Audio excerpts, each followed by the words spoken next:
A few weeks ago, I opened an insane FireRed LeafGreen vintage pack. And out of that pack, not only did we pull an amazing reverse holo, but we also pulled an amazing EX. And now the cards are finally back from PSA, and we're gonna check out what grade they got. So this is by far the most expensive pack I ever opened, and I got extremely lucky pulling an EX and a reverse rare Scyther. I'm really excited to see what grade they got. I'm hoping that there's a chance at them getting a 10, but we'll see. I think that there was a chance at both of them getting a 10. There were minor issues, so we're going to go through each of the cards. The centering on the front on both the cards, if I remember correctly, was fairly decent, so I don't think that there would be an issue on the fronts, but let's take a look at the back and see if we can find anything odd or off. I mean, maybe a little white dot there, some factory dots on the corners.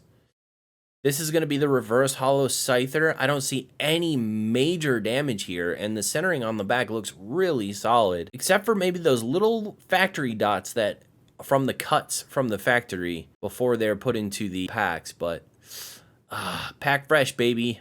Let's see what the card got. All right, here it is.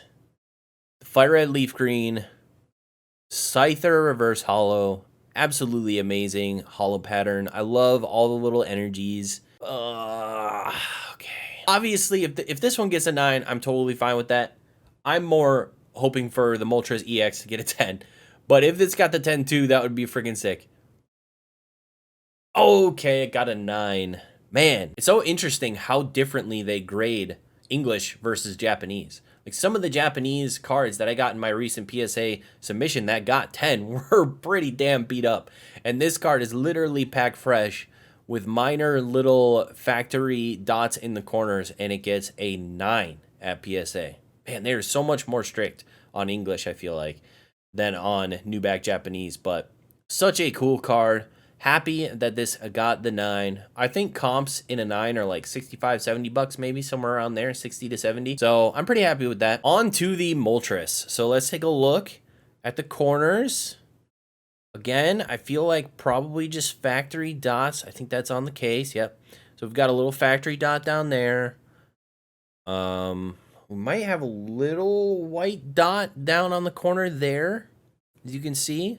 Little factory corner and a little white dot possibly off the corner, and then we have factory dots on these corners. I mean, I would assume if that Scyther, how clean it was, got a 9, I would assume that this one probably got the 9 as well, but who knows, maybe they'll surprise us. Oh, just look at it. Moltres EX. Look at the holo pattern across the front. It's so beautiful. I wish they would have brought these holo patterns back to the EXs for Scarlet and Violet, because man, so nice, so freaking cool.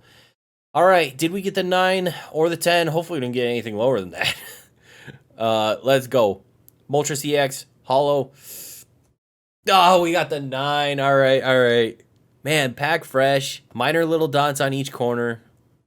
Snagging the 9. It's so incredibly different between New Back Japanese and Vintage English. It's actually crazy how much more strict they seem to be on Vintage English comparatively to New Back Japanese, because the amount of whitening on some of my New Back 10s compared to the little white dots, it's not even close. Still super happy. I think comps for this particular card around like $150, $200, somewhere around there. So all in all, I will lose money on opening the pack, but it was a really cool experience pulling these absolutely amazing cards. Make sure you guys check out the video where I actually pulled these cards in the video right here. Go check that out. It was a lot of fun. We'll see you on the next video, guys. Bye.